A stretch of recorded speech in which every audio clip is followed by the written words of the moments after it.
Hello students, welcome back. ये हमारा 6th session है इंटरप्रिटेशन ऑफ स्टैट्यूट्स के लिए और आज हम डिस्कस करेंगे प्राइमरी रूल्स के 5th रूल के बारे में, रूल ऑफ एक्सेप्शनल कंस्ट्रक्शन। इसे हम कॉमन सेंस रूल भी कहते हैं। क्यों, देखेंगे आगे इस वीडियो में। Let's begin.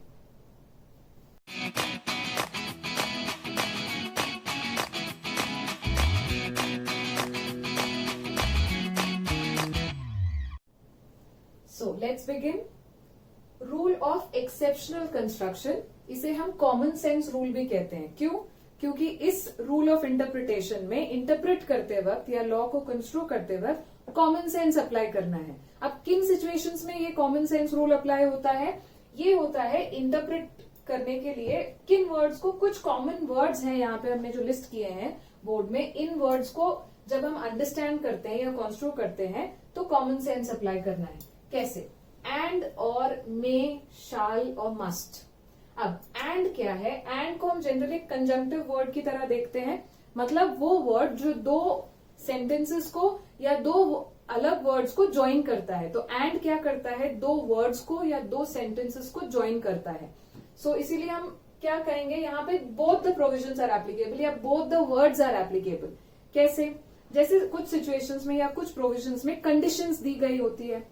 एग्जाम्पल के तौर पर इनकम टैक्स एक्ट में रेसिडेंशियल स्टेटस के लिए कंडीशंस दिए हैं। सो आप एक इंडियन रेसिडेंट कब होते हो? जब आप इंडिया में 182 डेज और मोर स्टे कर रहे हो। अब ये एक कंडीशन हुआ। और अब इसके बीच में लिखा है और प्रीवियस ईयर में आपने 60 डेज स्टे किया है एंड प्रीसीडिंग 4 फाइनेंशियल ईयर में आपने 365 डेज स्टे किया है। अब इसमें सिचुएशन ऐसा है, पहला 82 डेज वाला कंडीशन है, आप ये कंडीशन सेटिस्फाई करो और जो दूसरा कंडीशन है उसके दो पार्ट्स हैं। पहला कंडीशन सेज 182 डेज और more in the previous financial year और सेकेंड कंडीशन कहता है 60 days in the previous financial year and 365 days और more in the preceding 4 financial years. अब यहाँ पे जो है ये दोनों के बीच में वर्ड यूज हुआ है और, इसका मतलब क्या है? दोनों में से कोई एक, क्योंकि सेपरेट करता है दो चीजों को, एनी वन एप्लीकेबल है। लेकिन यहाँ पे वर्ड यूज हुआ है एंड, इसका मतलब क्या है? अगर ये कंडीशन सेटिस्फाई करनी है तो आपको ये दोनों भी सेटिस्फाई करना होगा। सो यहाँ पे हम मीनिंग समझ रहे हैं एंड और का। तो एंड जनरली कब यूज होता है? जब दो चीजों के बीच में जो एंड यूज हुआ है वो दोनों सेंटेंसेस या दोनों वर्ड्स या दोनों कंडीशन सेटिस्फाई करना जरूरी है। ये दोनों कंडीशन सेटिस्फाई करना जरूरी है। और कब यूज होता है? जब दोनों में से कोई एक कंडीशन सेटिस्फाई किया तो सफिशिएंट होता है। तो ये दोनों में से, उसके बीच में और है तो ये दोनों में से कोई एक सेटिस्फाई किया तब भी चलेगा। अब ये इसका ऑर्डिनरी मीनिंग हुआ। तो जनरली हम लोग एंड को ऐसा ही ट्रीट करेंगे कि दोनों एप्लीकेबल है और को ऐसा ही ट्रीट करेंगे कि दोनों में से कोई एक सेटिस्फाई किया तो सफिशिएंट है। लेकिन एक्सेप्शनल सिचुएशन में अगर ऐसा हो रहा है, गलती से एंड की जगह पर और प्रिंट हो गया या और की जगह पर एंड आ गया, तब इंटरप्रिटेशन की वक्त अगर लॉ का पर्पस ही डिफीट हो रहा है एंड को एंड ट्रीट करने की वजह से, तब हम उसको एंड को और ट्रीट कर सकते हैं और को एंड ट्रीट किया जा सकता है। तो इनका मीनिंग हम रिवर्स कर सकते हैं। दैट मीन्स हम एंड को और ट्रीट कर सकते हैं और को एंड का ट्रीटमेंट दे सकते हैं। कब? एक्सेप्शनल सिचुएशन में। और कैसे? कॉमन सेंस अप्लाई करके कि अगर एंड को एंड ट्रीट कर दिया और लॉ का पर्पस ही डिफीट हो गया तो क्या फायदा इंटरप्रेट करके। इसीलिए हम लोग इसे एक्सेप्शनल कंस्ट्रक्शन भी कहते हैं। सिमिलरली ऐसा ही कुछ मिलता जुलता होगा मे और शाल के साथ, शाल या मस्ट। अब नाम जैसे ही वर्ड सुनते हैं तभी पता चलता है। मे मतलब मे और मे नॉट, मतलब कर भी सकते हो नहीं भी कर सकते हो, ऑप्शन है यहाँ पे। शाल एंड मस्ट मतलब करना ही होगा, करना ही पड़ेगा, ऐसा कुछ साउंड कर रहे हैं ये वर्ड्स। सो मे जो है इसको हम डायरेक्टरी इन नेचर करेंगे, मतलब जिसके लिए ये प्रोविजन लिखा गया है उसके पास ऑप्शन होगा मे और मे नॉट। शाल या मस्ट जब वर्ड्स यूज होते हैं, it is mandatory in nature. Mandatory मतलब कंपल्सरी है, आपके पास ऑप्शन नहीं है करना या ना करने का। सो ऑर्डिनरीली इनको हम ऐसा ही मीनिंग देंगे, मतलब जहां पे भी लिखा होगा मे। अब जैसे एग्जांपल के तौर पर जीएसटी में कॉम्पोजिशन स्कीम होता है, जहां पर आप सारे प्रोडक्ट्स जो आप बेच रहे हो उसके ऊपर एक कॉम्पोजिट रेट पर जीएसटी पे कर सकते हो। दूसरा ऑप्शन होता है कि अकॉर्डिंगली जिस किसी क्लासिफिकेशन में आपका प्रोडक्ट आता है उस हिसाब से अलग अलग रेट से जीएसटी पे करो।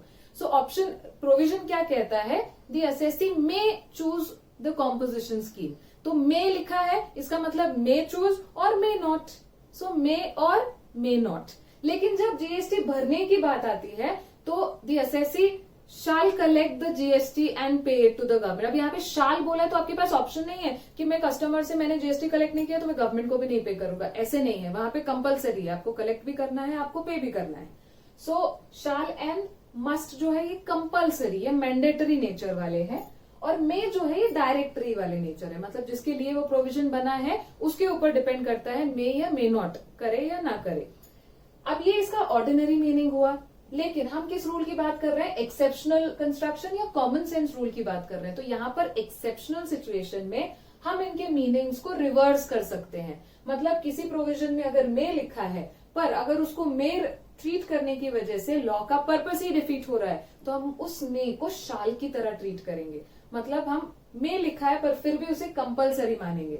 या उल्टा हो सकता है, शाल या मस्ट ट्रीट करने की वजह से अगर उसका पर्पस डिफीट हो रहा है, लॉ का पर्पस डिफीट हो रहा है, तो शाल और मस्ट लिखा है लॉ में लेकिन फिर भी हम उसको ऐसा इफेक्ट देंगे एज इफ वहां पर मे लिखा हो। तो हम इनके मीनिंग्स को भी रिवर्स कर सकते हैं। कब, एक्सेप्शनल सिचुएशन में, कब कॉमन सेंस अप्लाई करके अगर लग रहा है कि लॉ का पर्पस डिफीट होने वाला है, इसीलिए एक्सेप्शनल कंस्ट्रक्शन या कॉमन सेंस रूल।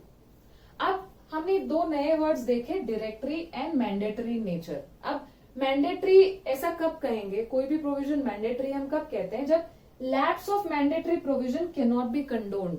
मतलब उसमें जो भी प्रोविजंस में जो कुछ भी लिखा है उसका स्ट्रिक्ट कंप्लायंस रिक्वायर्ड होता है। तो जब भी शाल या मस्ट होगा और आप उसको मैंडेटरी ट्रीट कर रहे हो तो ये ध्यान में रखना है कि उस प्रोविजन का हर वर्ड स्ट्रिक्टली कंप्लाई होना चाहिए, strict compliance will be required.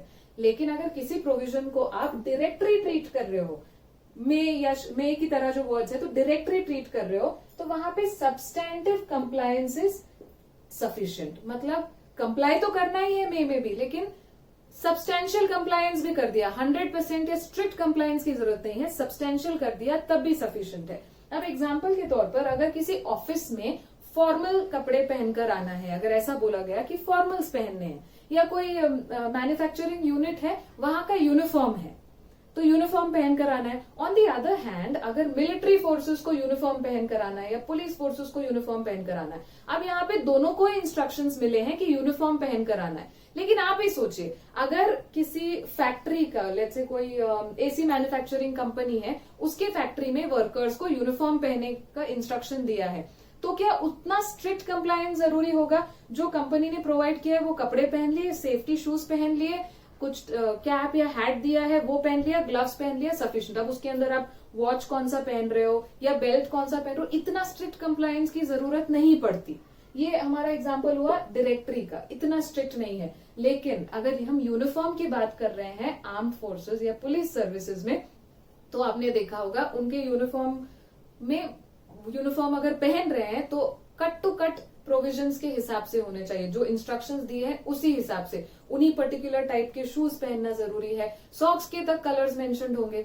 सो वो एग्जांपल हुआ मैंडेटरी नेचर वाला, जहां पे स्ट्रिक्ट कंप्लायंस की जरूरत है।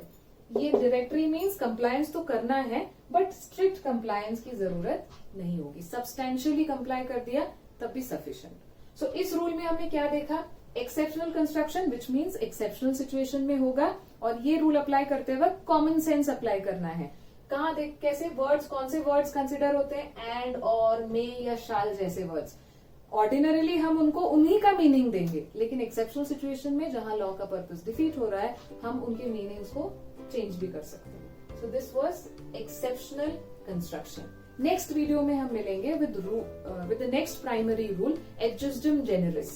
So keep a track of the videos being uploaded. Till then, happy learning. Thank you.